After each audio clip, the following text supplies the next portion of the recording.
Depuis le début du second trimestre, les cours sont perturbés au niveau du sud-ouest. La cause, les nouvelles réformes annoncées dans le système éducatif burkinabé. À cet effet, les responsables régionaux en charge des enseignements mettent les points sur les i. Plus de précision dans ce journal.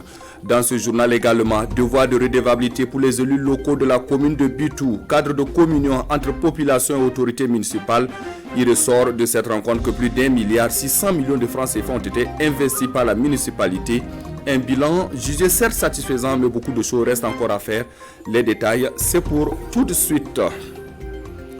Voilà qui fait la une de l'actualité chez nous. Bonsoir à tous et merci de nous recevoir chez vous pour cette session d'information. Cela dit, devoir de redevabilité. Cela dit, entre l'instauration d'un test d'entrée à l'université après le bac ou encore la rumeur selon laquelle il n'y aura plus de second tour au BPC, les élèves du sud-ouest observent sitting et grève depuis le début du deuxième trimestre afin donc de rétablir la vérité et de permettre à ces enfants de poursuivre correctement les cours. Les directeurs régionaux en charge des enseignements ont animé un point de presse le week-end écoulé. On en sait davantage avec Oumarou Sagnon et Lambert Soma sur place à Gawa. Il n'y a pas de héros solitaires. Les réformes annoncées du bac et du BEPC font couler beaucoup d'encre et de salive dans la région du sud-ouest. Le début de l'année 2021 est ponctué de grèves à répétition dans les établissements selon les deux directeurs régionaux de l'enseignement. C'est pourquoi ils veulent apporter des éclaircissements. On aurait appris qu'il y aura un test pour entrer à l'université. Ça, c'est ce que les gens ont dit. Les textes même qui vont ramener le bac au secondaire là, ne sont même pas encore élaborés. Ça sera l'objet de travaux et de validations. Ça, ne sait même pas. Attendez que ça se soit validé. Le BPC, c'est un examen annuel à 2 tours. C'est bien précisé, noir sur blanc, à 2 tours. Deuxième épreuve d'histoire géo et d'SVT qui ont été supprimés. Et ça n'a pas été supprimé en cachette. C'est en public et on l'a dit. Le bac et le BPC étant des examens nationaux, les mouvements à répétition constatés ne feront que mettre en retard les élèves de la région sur leurs camarades du reste du pays. Les responsables de l'éducation appellent donc les parents d'élèves à s'impliquer davantage. L'éducation, c'est à 2 niveaux, c'est à l'école aussi et puis à la maison. Il faut suivre ce que l'enfant fait. Sinon, la rue s'en charge. Et c'est ce qui est en train de gagner le sud-ouest. Mais c'est la première fois que je vois autant de manifestations à la fois, sous un silence... je ne sais pas, peut-être un silence, je dirais, complice de la communauté.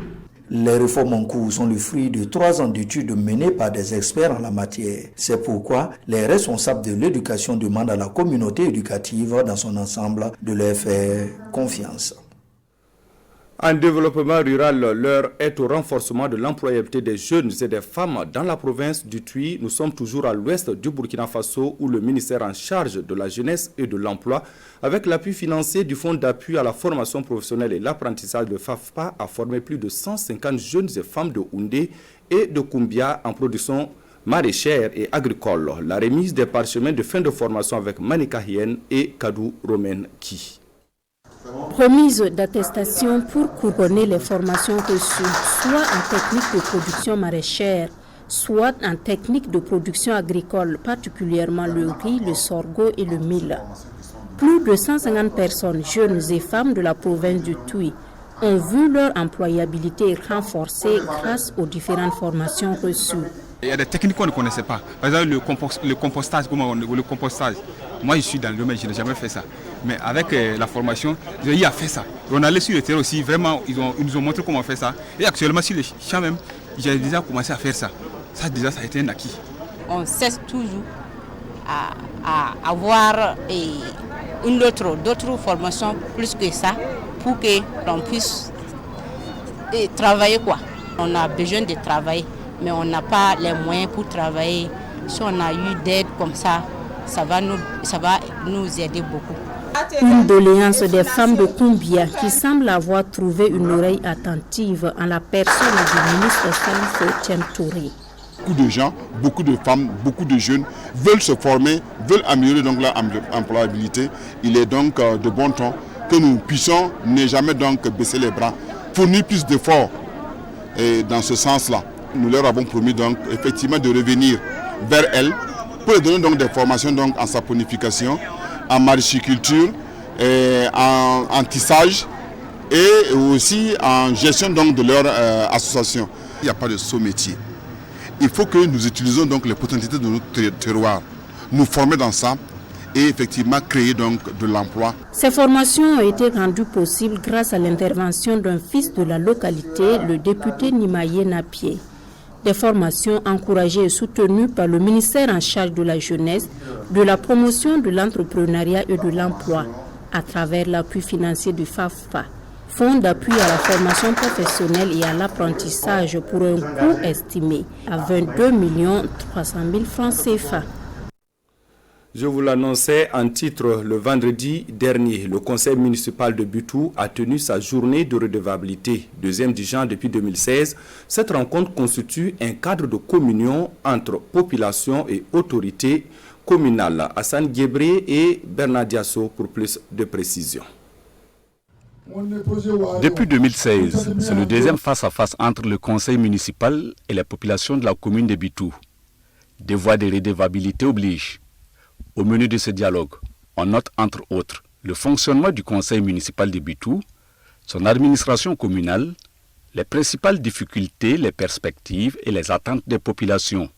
Selon le président du conseil municipal, en 5 ans, des réalisations sur le plan socio-économique, éducatif et sanitaire ont été faites. Nous avons pu vraiment réaliser 3 CG de salles de classe, beaucoup de complexes, des radiers et beaucoup de forages. Nous estimons tout ça à près d'1,6 milliard et quelques.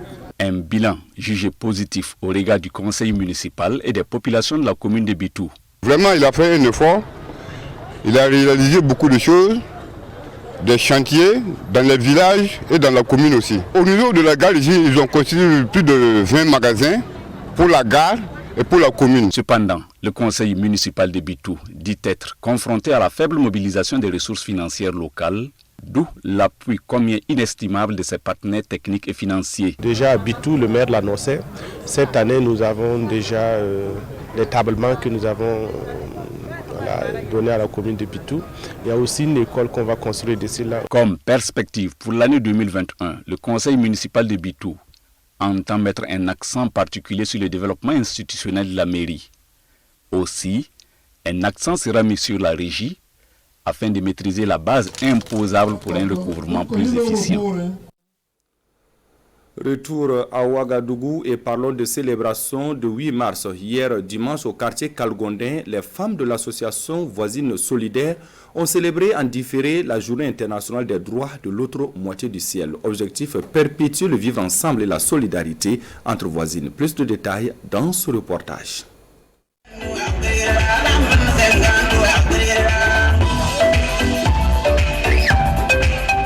C'est la célébration du 8 mars en différé, ici au quartier Kalgondin de Ouagadougou.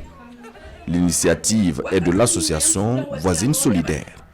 Et au-delà de cette commémoration, les femmes de cette association prônent l'entraide et la solidarité. La voisine, c'est la première parente. La voisine, c'est la première à être au courant de vos événements malheureux ou heureux. C'est la première personne que l'on sollicite dès qu'on a le moindre problème. Des voisines qui ont décidé de se mettre ensemble pour que leur vie quotidienne soit entraide et solidarité. C'est ça qui m'a séduit dans cette initiative. Allocution, prestations d'artistes, chants et danses ont ponctué la cérémonie commémorative. Composée de 80 femmes au total, l'association Voisines Solidaires existe depuis 5 ans. C'est une association qui travaille dans la transformation des produits locaux. Le début, on a au moins une somme de 500 francs par mois, qui a été une somme qui nous a poussé à la base, au début, de commencer les travaux. Et on est scindé en groupes, plusieurs groupes qui font les travaux, les différentes sortes de travaux qui sont là, comme le sumbala, et la pâte d'arachide et puis la farine. Voilà, donc on est scindé en groupe pour faire les travaux. La cérémonie commémorative de cette journée de la femme en différé s'est soldée par un match de football. Tout ceci dans un esprit de partage, de fraternité et de vivre ensemble.